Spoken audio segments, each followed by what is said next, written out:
A Fórmula do Sucesso, de Maurício Monteiro. Prefácio. Por que algumas pessoas são bem-sucedidas e outras não? O sucesso tem significado distinto para diferentes personagens. Por exemplo, se você está querendo ganhar muito dinheiro, você trabalharia numa empresa ou abriria um negócio próprio?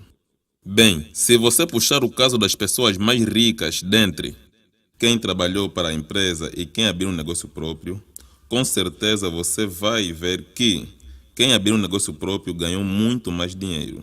Só que você também vai ver que quem abre negócio próprio tem um risco muito mais elevado e o mesmo se aplica a quase tudo que você vê ao seu redor. Tudo é assim. Se você é muito conservador, você tem uma chance mais baixa de ganhar dinheiro. Mas você garante que a sua chance é maior de manter um certo patamar. Então, se você quer ganhar muito dinheiro, o que você faria? Investiria em ações ou pouparia seu dinheiro? Provavelmente você vai ver que se você tivesse investido em determinadas ações, você poderia ter se tornado um milionário. Só que se você tivesse escolhido as ações erradas, você poderia até ter perdido todo o seu dinheiro. Se você não tem bases de ênfase em análise técnica, investir em ações para você será como jogar em um cassino. Por que algumas pessoas ficam ricas e outras não? O mesmo se aplica às empresas. Empresas são feitas de pessoas. Não existem companhias, apenas existem pessoas. Então, por que algumas organizações tornam-se império e outras não?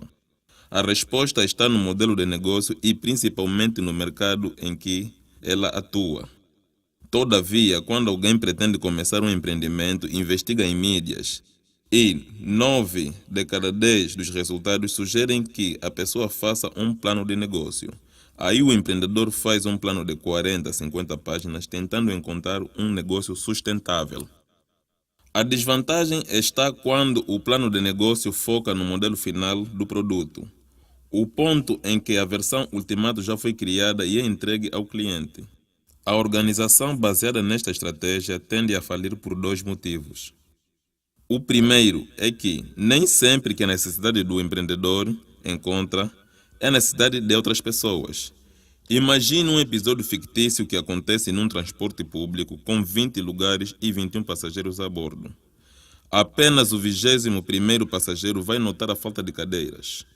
Em caso do gênero, o empreendedor precisa mudar de paradigma, conversando com pessoas, saber a opinião delas, quais as dificuldades que elas encontram para ter o que precisam, coletar os dados obtidos e lançar um produto experimental, que dê ao potencial cliente o que ele quer, eliminando a dor nesse processo e verificar se o seu produto entrega valor ao cliente. Entenda, seu produto não pode atingir a versão Pro, pois a necessidade de seu cliente é dinâmica. O segundo motivo visa a concorrência no mercado em foco. Por exemplo, um empresário possui um ateliê de arquitetura numa avenida. O negócio é sustentável, pois o produto mínimo viável gera receita suficiente para mantê-lo. Isso chama a atenção da concorrência e um empreendedor especialista em arquitetura abre um escritório na mesma avenida oferecendo os mesmos serviços. Automaticamente, as fontes de receita caem, reduzindo os lucros e aumentando os custos. A competição não é a única forma de empreender, principalmente para quem começou seu empreendimento com dívidas. Todavia, competir não é aconselhável, antes criar. Inicialmente parece difícil começar um negócio que ninguém fez ainda, ou impossível de construir um mercado que não existe no momento. Algo disruptivo. Como tem dito o palestrante João Cristofolini, tudo se copia, nada se cria. Chega-se à conclusão que não é necessário reinventar a roda. Tudo que já foi criado até o momento torna possível criar algo novo, um tipo de cópia melhorada. Existem N exemplos do gênero, vamos citar 3. Primeiro, a invenção do sistema Android deu origem ao mercado das aplicações. Segundo, em 1984, no Canadá, foi criado o Cirque du Soleil, em português Circo do Sol, que era a união do teatro com o circo tradicional. O Circo do Sol era móvel ao contrário dos seus 2 ancestrais. As pessoas não podiam compará-lo porque ele era único e não tinha historial passado. Terceiro, A humanidade viveu a Idade Média, conheceu a era industrial e hoje está na era da informação, a era da abundância. Estamos vivendo uma fase da história em que os modelos de negócio estão embarcados de átomos para bits, de partículas para ondas eletromagnéticas. Com o aumento do método Free, surge o projeto Resumo Cast, que tem como objetivo empoderar a humanidade com o conhecimento dos livros, cujos 2 dos membros da equipe são João Cristofolini e Gustavo Carriconde. As 2 dicas 5 estrelas para criar um mercado disruptivo são: descobrir as ineficiências dos mercados ou serviços existentes e transformar em vantagens no seu empreendimento. Entender que o seu pior cliente é o seu melhor amigo. Quando alguém critica o que é nosso, automaticamente ficamos irados porque nosso orgulho foi ferido. Passamos a maior parte do tempo agindo no automático, segundo nossa programação mental. Mas, como empreendedores, devemos agir pela razão. Se o consumidor está insatisfeito, é porque encontrou uma ou mais deficiências no seu produto ou serviço. Ele é seu melhor amigo, pois deu gratuitamente a você uma ideia para aprimorar-se. Se você ignorar, então alguém o fará e você estará ultrapassado no mercado em que atua. Quer investir no mercado da indústria, montando uma padaria? Não copie a que já existe. Veja as ineficiências que uma delas apresenta, fale com as pessoas sobre o que elas sentem falta nesse mercado e as ideias surgirão instantaneamente a nível subconsciente. Estás numa mega corporação que sofre concorrência de outros impérios multinacionais? Não agonize, antes organize. Dê poder aos seus funcionários de inovar. Crie uma equipe com cultura inovadora, onde o erro não só é permitido, como também é encorajado.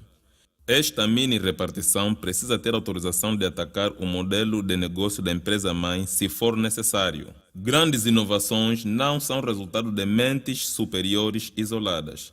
Elas acontecem em áreas parcialmente contaminadas pelo erro. Por exemplo, a Coca-Cola e o antibiótico penicilina são exemplos de experiências que deram errado. É necessário errar rápido e corrigir para que os danos sejam baratos. Os erros não são necessariamente uma coisa ruim. Estamos habituados a ver o fracasso como algo ruim, mas na realidade não existe fracasso, apenas existem resultados. Quando algo não ocorre como planejamos, podemos aprender com isso. Albert Einstein disse: insanidade é tentar a mesma coisa e esperar resultados diferentes. As empresas têm 2 opções. Ou elas apostam no desempenho e performance, ou apostam na inovação. No desempenho ou performance, o erro não é permitido. O controle é rigoroso sobre os funcionários. Este ambiente mata todas as chances de desenvolvimento ou inovação. Na inovação, o erro não só é permitido, como também é incentivado. O controle sobre o efetivo é moderado ou quase inexistente. Isso significa que, se você se sente bem com a liberdade que deu aos seus funcionários, então ainda não deste a liberdade suficiente. A ideia de inovar dentro de uma megacorporação tem de começar do topo. Caso contrário, os anticorpos da mesma vão matar todas as chances de criatividade. Isso acontece porque o nosso cérebro primitivo está programado a temer o que é novo, mantendo-se numa zona de conforto. O que aconteceu com a Kodak é um exemplo. A Kodak foi uma empresa que produzia filmes cinematográficos, entre eles o sucesso O Homem Transparente. Até que um dia, um dos engenheiros da própria Kodak inventou a câmera digital. Os anticorpos da megacorporação rejeitaram a inovação. A câmera digital atacava o modelo de negócio da empresa-mãe. Eles ignoraram, pois não achavam que algo tão simples ia impactar seu mercado. No ano de 2012, a Kodak entrou com pedido de falência e, por ironia, no mesmo ano, uma empresa que explorava a fotografia digital foi vendida ao Facebook por $1 bilhão norte-americanos. Em dinheiro e ações, esta empresa é o Instagram.